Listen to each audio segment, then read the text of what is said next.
Soberba significa orgulho, altivez, empáfia, arrogância. E alguém já disse que a ingratidão é filha da soberba. Salomão registrou no livro de Provérbios as seguintes palavras: em vindo a soberba, virá também a afronta, mas com os humildes está a sabedoria. Ele disse mais: da soberba só provém contenda, mas com os que se aconselham se acha a sabedoria. O apóstolo São Pedro, na sua primeira carta, ele falou também a respeito da soberba. No capítulo 5 da primeira epístola de Pedro, versículos 5 e 6, está escrito: porque Deus resiste aos soberbos, mas dá graça aos humildes. Humilhai-vos, pois, debaixo da potente mão de Deus, para que a seu tempo ele vos exalte.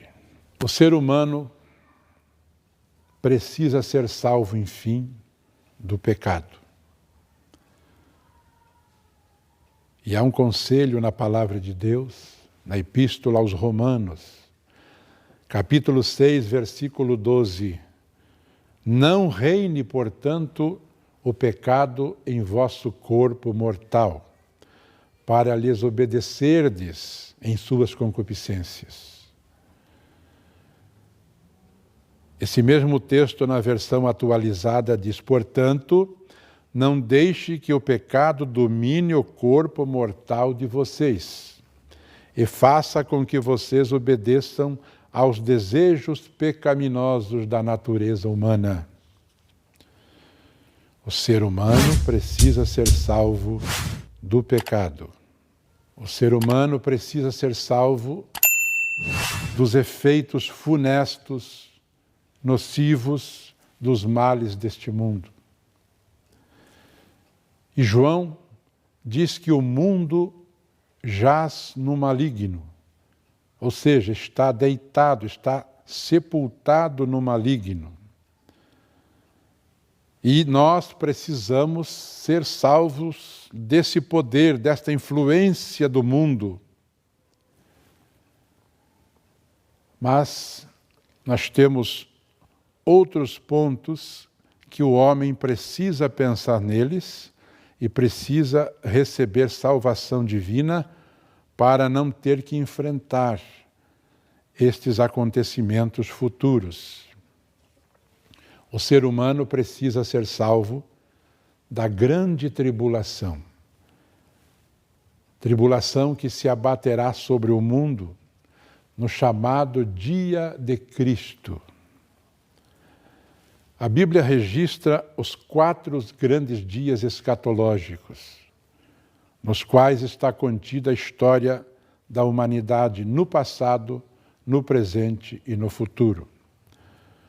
O primeiro dia, o dia do homem. E esse dia teve seu início lá no Jardim do Éden, quando da desobediência do primeiro casal. O segundo dia é o dia de Cristo, que é o dia da intervenção de Cristo no dia do homem.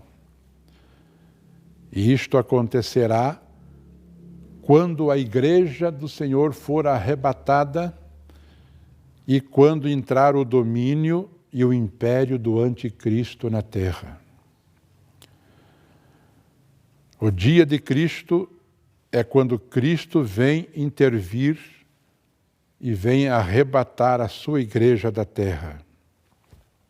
Mas o terceiro grande dia escatológico é chamado o Dia do Senhor.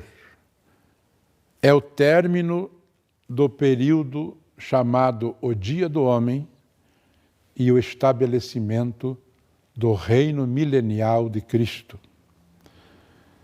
E, finalmente, o quarto dia escatológico é o chamado Dia da Eternidade. É o dia do ajuste de conta com os ímpios e a total extinção do mal. E a Bíblia, falando a respeito do salvo da Igreja do Senhor, registra em 1 Tessalonicenses 5:9, porque Deus não nos destinou para a ira, mas para a aquisição da salvação por nosso Senhor Jesus Cristo. Mas o ser humano precisa ser salvo também do chamado juízo final e da condenação eterna. No livro do Apocalipse, no capítulo 20, existe uma narrativa desse tempo. João, na ilha de Patmos, exilado, por causa da palavra de Deus, ele teve essa revelação.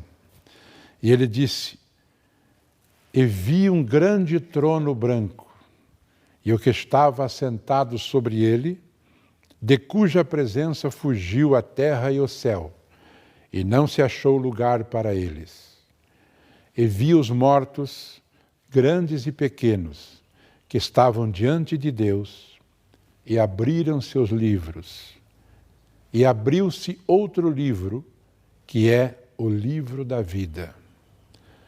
E os mortos foram julgados pelas coisas que estavam escritas nos livros, segundo as suas obras. E deu o mar os mortos que nele havia. E a morte e o inferno deram os mortos que neles havia. E foram julgados cada um segundo as suas obras. E a morte e o inferno foram lançados no lago de fogo, e esta é a segunda morte. E aquele que não foi achado escrito no livro da vida foi lançado no lago de fogo.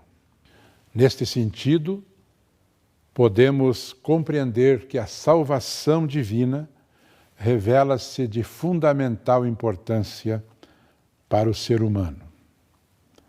Somente os salvos escaparão desses acontecimentos que se abaterão sobre a terra. Somente aquele que é salvo estará em segurança com Cristo.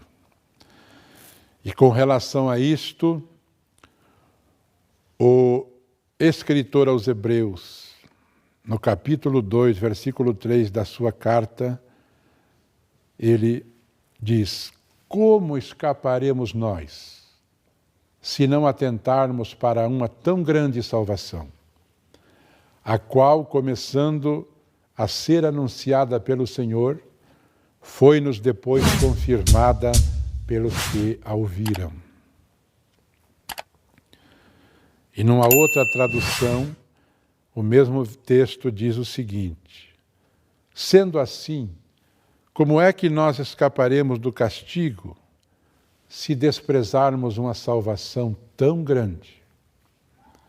Primeiro, o próprio Senhor Jesus anunciou esta salvação. E depois aqueles que a ouviram nos provaram que ela é verdadeira.